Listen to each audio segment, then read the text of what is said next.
दही इलाके में रूपमती नाम की लड़की अपने बाबा जान के साथ रहती थी। रूपमती की माँ तो थी नहीं, इसलिए जब उसके बाबा जान मुलाजिमत के लिए चले जाते तो वो घर पर तन्हा रह जाती। एक रोज रूपमती ने अपने बाबा जान से कहा, बाबा जान, या आप मुझे माँ ला कर दीजिए या एक गाय ला कर दीजिए। मैं सारा दिन घर में तन्हा बैठे बैठे बोर हो जाती हूँ। बेटा, मेरी उम्र बहुत हो चुकी है, अब तुम्हें माँ तो नहीं मिल सकती, क्योंकि इस उम्र में कोई मुझसे निकाह नहीं करेगा, लेकिन मैं तुम्हें गाय लाकर दे सकता हूँ। हर रविवार को देही में जानवरों का बाजार लगता था। रूपमती के बाबा जान बाजार से गाय खरीद लाते हैं। अरे वाह बाबा जान, बहुत खूबसूरत गाय लाए हैं आप, मैं इसे मुन्नी कहकर बुलाऊंगी। अब रूपमती घर पर अकेले नहीं रहती थी, वो पूरे दिन मुन्नी के साथ खेलती रहती। कभी उसे घास खिलाती, कभी उसका दूध निकालती, तो कभी उसे नज्म पढ़कर सुनाती। रूपमती के घर के पीछे मालिक और मालकिन रहते थे। रूपमती की गाय मुन्नी बहुत शैतान थी। उसे जब भी मौका मिलता वो देही में इधर उधर सैर को जाती, और दोपहर में रूपमती की आंख लग गई। तब मुन्नी उसकी मालकिन के दौलत खाने में जाकर उसकी पाकीज़ा जगह पर गोबर कराई। मालकिन नींद से फारिग हुई तो उसे बहुत गुस्सा आया। उसने आओ देखा ना ताओ और मुन्नी की डंडे से पिटाई शुरू कर दी। जब मुन्नी के चिल्लाने की सदा रूपमती को सुनाई दी तो वो एकदम से उठ गई। रूपमती दौड़ती हुई मालकिन के दौलत खाने पहुंची। अरे अरे चाची, रुक जाइए, चाची बेचारी मर जाएगी। ले जा इसे यहाँ से, अगर अगली बार इसने घर गंदा किया ना तो मैं इसे जिंदा नहीं छोड़ूंगी। रूपमती रोते हुए मुन्नी को घर ले आई। मुन्नी का एक सींग खम हो गया था, लगता है अब इसे खूंटे से बांधकर ही रखना चाहिए। रूपमती मुन्नी का इलाज करती है और एक खूंटा नज़ब करके मुन्नी को खूंटे से बांध देती है। हाँ, अब मैं सुकून से रह सकती हूँ, क्योंकि अब ये कहीं नहीं भाग पाएगी। एक रोज रूपमती के घर डाकिया खत लेकर आया।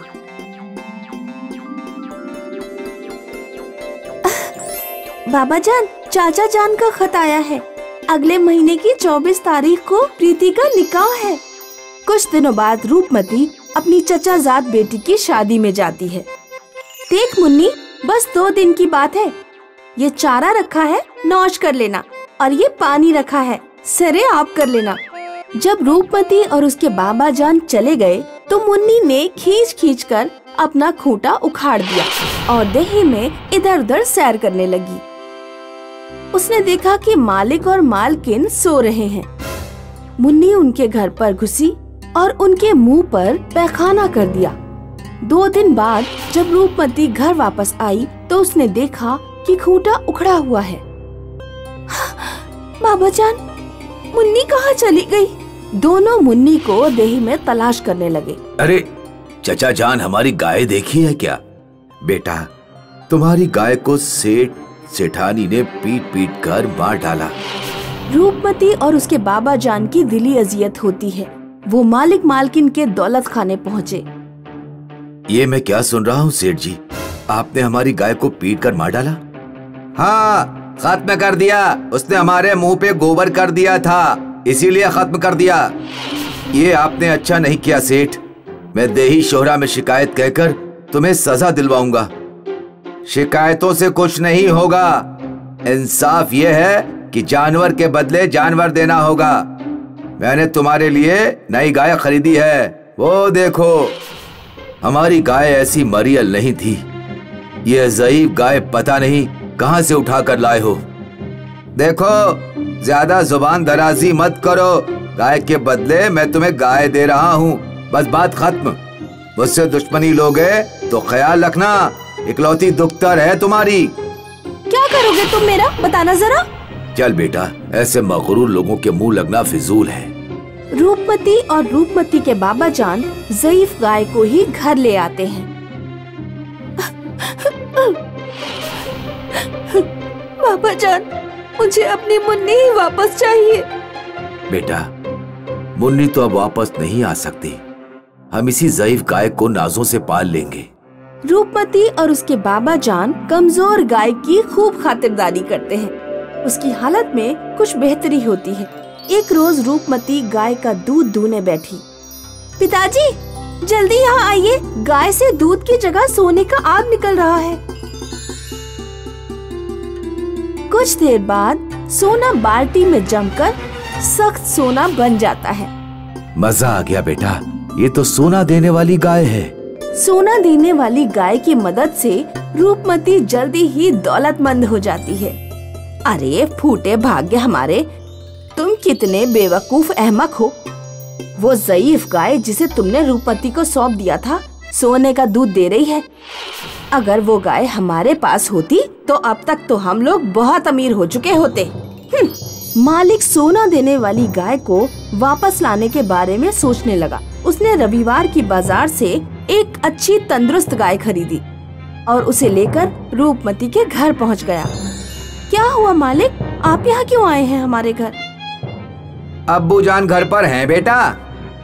नहीं, मुलाजिमत के लिए गए हैं। मुझे अपनी ज़ईफ गाय वापस चाहिए। वो गाय मेरे माँ के बज़ाहिर है। तुम उसके एवज में तुम ये तंदुरुस्त और खूबसूरत गाय ले सकती हो। अच्छा, जब हमने ज़ईफ गाय की तबीयत अच्छी करके उसे अच्छा कर दिया और वो सोने का दूध देने लगी, तो आपको ये गाय वापस चाहिए? नहीं मिलेगी। सोच लो, तुम्हारे अब्बा जान के अलावा तुम्हारा इस दुनिया में कोई नहीं है। अगर उन्हें कुछ हो गया तो। रूपमती डर जाती है। सेठ सोना देने वाली गाय खोलकर ले जाता है। घर ले जाते ही वो दूध दूहना शुरू कर देता है। अरे ये क्या, ये तो एक बूंद भी दूध नहीं दे रही। अरे आज तो दूध दूहा जा चुका होगा, कल शहर से दूना। उस रात मालिक और मालकिन सो जाते हैं। अगली शहर जब वो सोकर उठते हैं तो वो देखते हैं कि गाय ने पूरे घर में 2-2 फुट का गोबर कर दिया है। मालिक और मालकिन पलंग से उतरकर बाहर जाने की कोशिश करते हैं, लेकिन वो दोनों गोबर में गिर पड़ते हैं। वो दोनों का गोबर में दम घुट जाता है। तभी तो कहते हैं, जो दूसरों के साथ बुरा करता है उसका आखिरत भी बुरा ही होता है।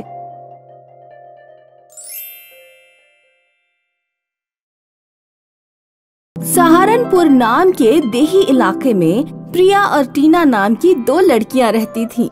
प्रिया मुफलिसी से जूझ रही थी और उसके बाबा जान आइसक्रीम बेचने का काम करते थे।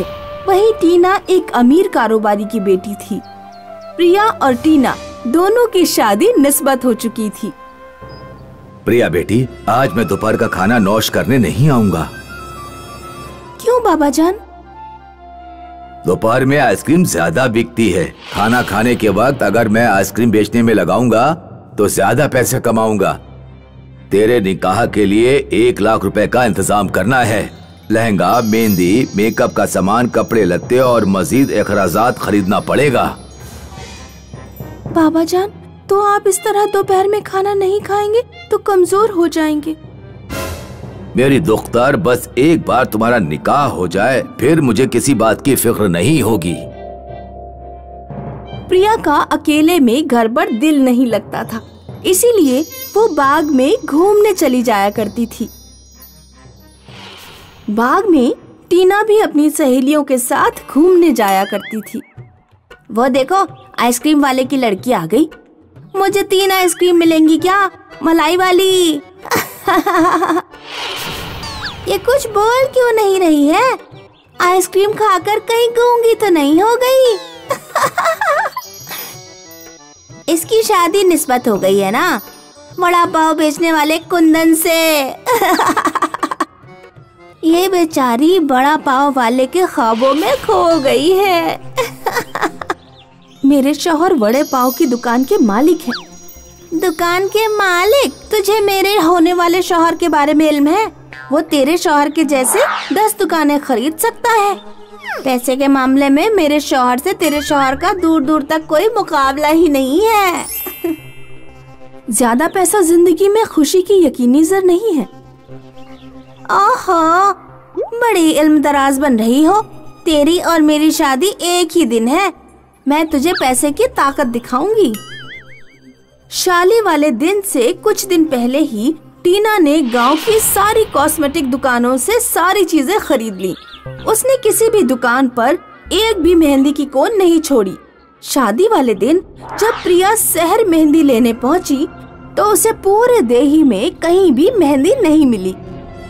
चाची जान, क्या आपके पास मेहंदी है? नहीं बेटी, सारी मेहंदी टीना के घर जा चुकी है। आज मेरी शादी है और मेरे हाथों पर मेहंदी की एक बूंद भी नहीं। अब आया मजा। जरा मेरे हाथ देख, कैसे मेहंदी से खूबसूरत लग रहे हैं। अब तो ऐसे ही सादे हाथ लिए ससुराल पहुंचेगी। टीना चली गई और प्रिया आंखों में अश्क लिए वहीं खड़ी रह गई। प्रिया को कहीं से कोयल की आवाज सुनाई दी।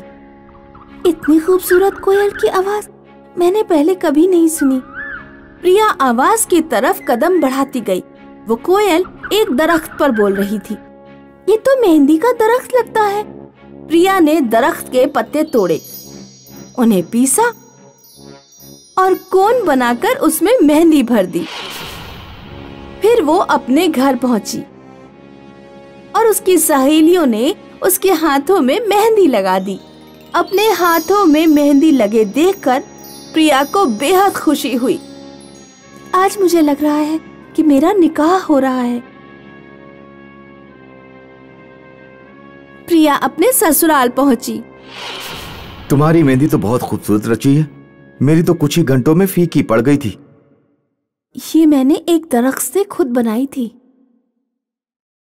मैं दुकान पर जा रहा हूँ, जरा मेरे जूते ले आओ।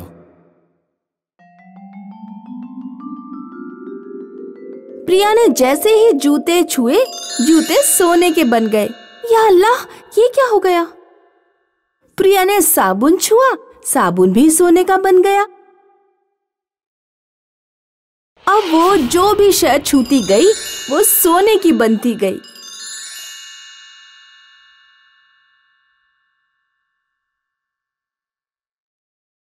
सुनिए जी, मेरे कुछ समझ में नहीं आ रहा। मैं जिस भी शय को छू रही हूँ वो सोना बन जा रही है। लगता है तुम्हारी मेहंदी में कुछ तिलिस्म है।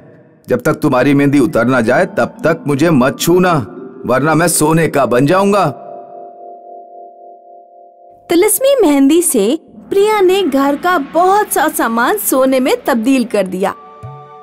चंद रोज बाद प्रिया के हाथों की मेहंदी उतर गई, लेकिन तब तक वो और उसका पति बेहद अमीर हो चुके थे। टीना भी उसी वक्त देह में थी। जब टीना ने प्रिया को कार से उतरते देखा तो वो चौंक गई। टीना चुपके प्रिया के पीछे उसके घर तक पहुंची और घर के अंदर झांक कर देखने लगी। बाबा जान, ये लीजिए 10 लाख रुपए। अब आपको आइसक्रीम बेचने की कोई जरूरत नहीं। इन पैसों से आप अपनी बाकी की जिंदगी आराम से बसर कर सकते हैं। बेटी, तुम्हारे पास इतनी रकम कहाँ से आई? तिलिस्मी मेहंदी से बाबा जान। जंगल में एक मेहंदी का दरख्त है जिसकी मेहंदी लगाने के बाद जो भी चीज छुओ वो सोने की बन जाती है। अच्छा, तो ये राज है। टीना जंगल में गई और उसने मेहंदी का दरख्त ढूंढ निकाला। उसने पेड़ के सारे पत्ते तोड़ डाले और उन्हें अपने घर ले आई। फिर पत्तों को पीसकर उसने ढेर सारी मेहंदी बनाई और अपने हाथों पर लगा ली। अब इस तिलिस्मी मेहंदी से मैं इतना सोना बनाऊंगी कि आगे आने वाली सारी नस्लों को कोई काम करने की जरूरत नहीं पड़ेगी। टीना ने सबसे पहले एक डब्बे को छुआ। डिब्बा सोने की जगह गोबर का बन गया। ये क्या हुआ? डिब्बा तो सोने का बनना चाहिए था। टीना ने अपना बेड छुआ, वो भी गोबर बन गया। उसने जो जो चीज छुई वो सब गोबर बनती गई। टीना का शौहर बाहर से आया। बाहर आओ टीना, मैं तुम्हें अपनी नई कार दिखाता हूँ। नहीं, मुझसे दूर रहिए। टीना के शौहर ने टीना की बात नहीं सुनी और टीना का हाथ पकड़ लिया।